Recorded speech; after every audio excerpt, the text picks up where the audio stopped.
Om Swastiastu.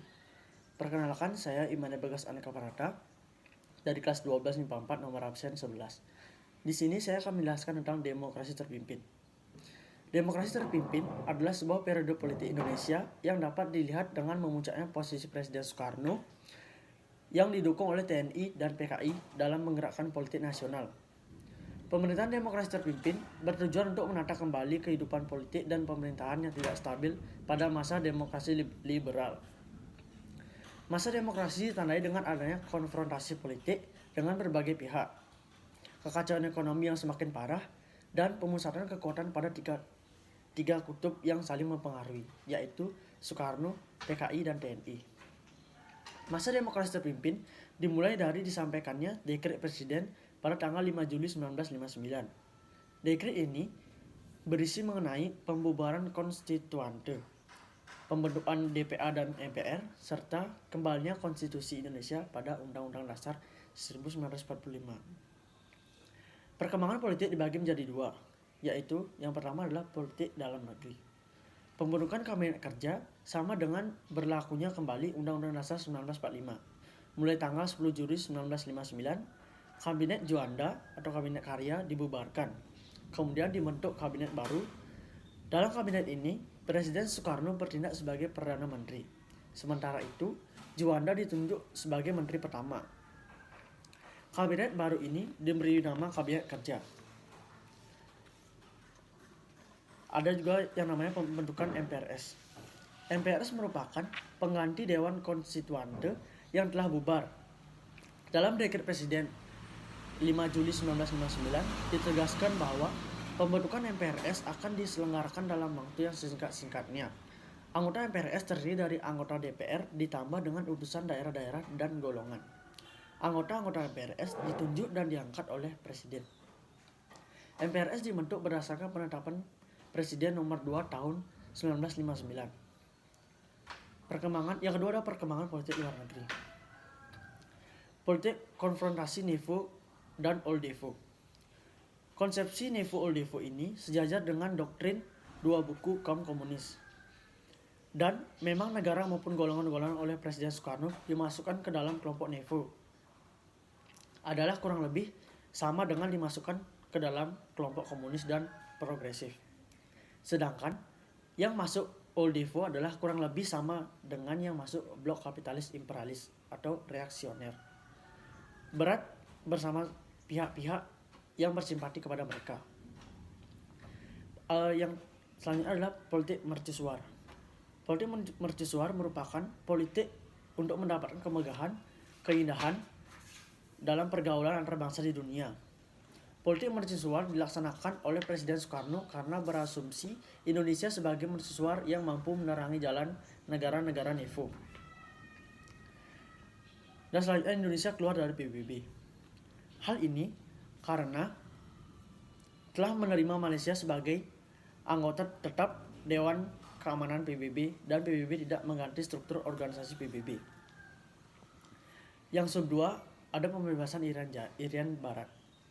Irian Barat adalah daerah jajahan Belanda, namun dalam kesepakatan penyerahan kedaulatan kepada negara Indonesia, Irian Barat belum dimasukkan sebagai wilayah Indonesia. Menurut Konferensi Meja Bundar atau KMB, masalah ini baru dibahas 1 tahun setelah penyerahan kedaulatan tersebut. Dalam perkembangannya, Belanda tidak mau menyerahkan Irian Barat. Menanggapi hal tersebut, timbullah usaha-usaha pembebasan Irian Barat dari tahun 1950 sampai 1969. Usaha-usaha itu meliputi usaha diplomasi dan konfrontasi bersenjata. Ada namanya usaha diplomasi.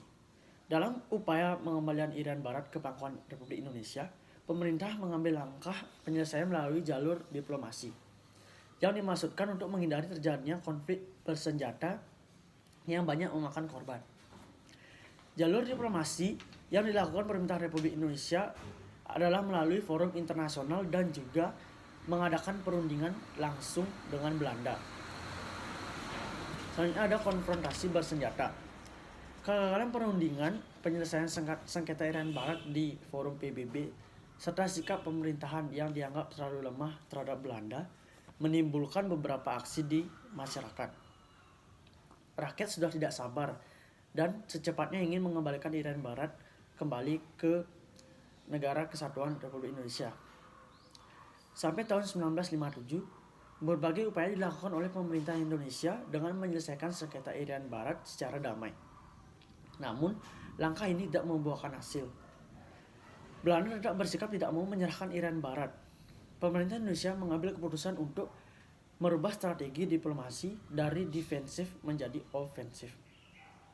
Pada tanggal 19 Desember 1961, lahirlah Tri Komando Rakyat atau Trikora yang diucapkan oleh Presiden Soekarno dalam satu rapat raksasa di alun-alun Yogyakarta.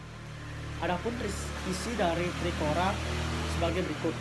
Yang pertama, gagalkan membentukkan negara boneka Papua buatan Belanda. Yang kedua, kibarkan sang merah putih di Irian Barat tanah air Indonesia. Yang ketiga, bersiaplah untuk mobilisasi umum guna mempertahankan kemerdekaan dan kesatuan tanah air bangsa. Dan yang terakhir adalah perkembangan ekonomi. Untuk merancang perekonomian nasional, Presiden membentuk Dewan Perancang Nasional pada Agustus 1959. Badan ini diketuai oleh Muhammad Yamin yang bertugas mempersiapkan rancangan undang-undang pembangunan nasional dan melakukan penyelenggaraan pembangunan.